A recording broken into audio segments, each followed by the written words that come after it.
The word echoed in Marcus Rowan's mind long after the moment had passed. Dad. It wasn't just a sound. It was a fracture in reality, a break in 10 years of certainty, grief, and quiet resignation. He stood frozen outside the nursery, heart pounding violently, unsure whether he had truly heard it or whether desperation had finally driven him into hallucination. Inside, Eli stared at the world as though it had transformed. His small chest rose and fell rapidly, eyes wide with something Marcus had never seen before, recognition mixed with astonishment. The boy turned his head slightly, reacting to something invisible. Then Marcus heard it too, faint but undeniable. The ticking of the grandfather clock down the hall. A sound so ordinary it had never deserved attention. A sound that now felt monumental. Marcus stepped forward slowly, fear and hope colliding inside him. Eli? His voice trembled. The boy's head snapped toward him. Not by sight. Not by vibration. By sound. Marcus's breath vanished. Eli's lips parted, his expression uncertain, overwhelmed. Dad, he whispered again, the word fragile but real. Marcus collapsed to his knees. Years of restraint shattered at once. He pulled Eli into his arms, sobbing openly, laughter and disbelief tearing through him. You hear me? Eli, you hear me? His voice cracked under the weight of the impossible. Eli nodded against his chest, clinging tightly, as though the world itself had tilted beneath his feet. Hear you, he said carefully, the words unsteady but alive. Marcus could not think, could not reason. All logic dissolved in the tidal wave of emotion crashing through him. He held his son, as if afraid the miracle might evaporate if he loosened his grip. Across the room, Amara Cole stood silently, her hands trembling. Relief, shock, and fear warred within her.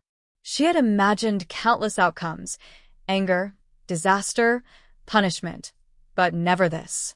Never the raw, overwhelming joy radiating from father and son. Marcus finally looked up at her, eyes wet, face stunned. For a brief, suspended second, no one spoke. Then reality rushed back in.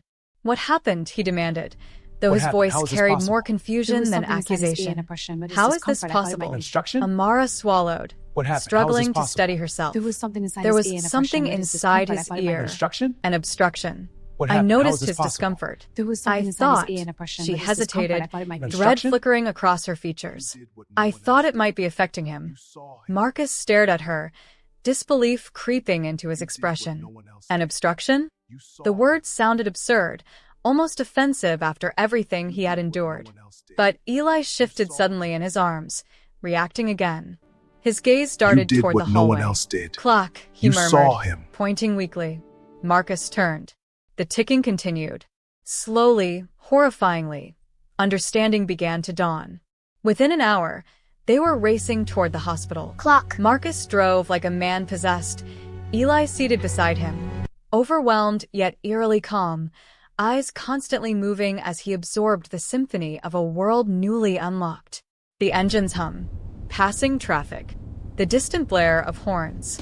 Each sound drew a reaction, a flicker of wonder. Amara sat silently in the back seat, mind spiraling. She feared consequences she could barely name, yet the memory of Eli's voice anchored her. Whatever came next, the silence was broken. That truth could not be undone. At the hospital, disbelief quickly turned into frantic urgency. Tests were ordered, scans repeated, specialists summoned. Marcus paced like a storm contained in human form, his thoughts ricocheting between hope and fury. Finally, Dr. Hargreave entered, his face unreadable. There was indeed a blockage, he said carefully. A significant one. Marcus's chest tightened. And the doctor exhaled slowly. It appears this anomaly was visible in earlier imaging. The room fell into a suffocating stillness. Marcus blinked. Earlier? Dr. Hargreave nodded, placing the old scan on the illuminated screen. Years ago. It was noted but not treated. The assumption was that it was non-critical. Marcus stared at the image, his mind refusing to process the implication. Non-critical. His voice darkened. My son lived in Non-critical, my silence son for lived in 10 silence for 10 years. years. Medical The doctor interpretations can vary, shifted but yes, this should have been uncomfortably. investigated further. Medical interpretations can vary. But yes, this should have been investigated further. Rage, unlike anything Marcus had known, surged through him. Not the helpless frustration of past failures, but a cold, surgical anger. All those consultations, all those experts, all those declarations of impossibility. He turned slowly toward Amara, who stood near the doorway, small and uncertain. And it was her, he whispered. And it was her. Amara's eyes widened. I never meant. Marcus crossed You the saw room him. in 2 long strides and pulled her into a fierce embrace. Thank you, he choked. Amara froze, overwhelmed, tears spilling freely. I was terrified, she admitted softly. But he was hurting. I couldn't ignore it. Marcus pulled back, gripping her shoulders. You did what no one else did. You saw him. Nearby, Eli laughed suddenly, startled by the soft beeping of a monitor. A simple sound. A joyous reaction. Marcus turned toward his son, his anger dissolving into something deeper, heavier, yet strangely peaceful. Days later, the Rowan estate felt like a different universe. Laughter replaced stillness. Curiosity replaced quiet routine.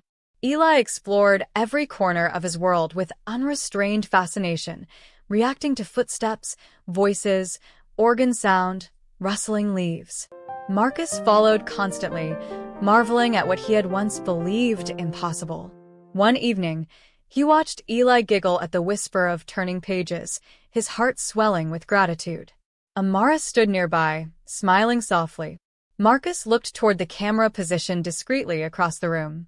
If this story moved you, he said gently, emotion still thick in his voice, if it reminded you of the power of attention, compassion, and courage, take a moment to subscribe, leave a comment sharing your thoughts, and like this video. Stories like this deserve to be heard because miracles don't always come from where we expect. Eli's laughter rang out again, bright and unrestrained.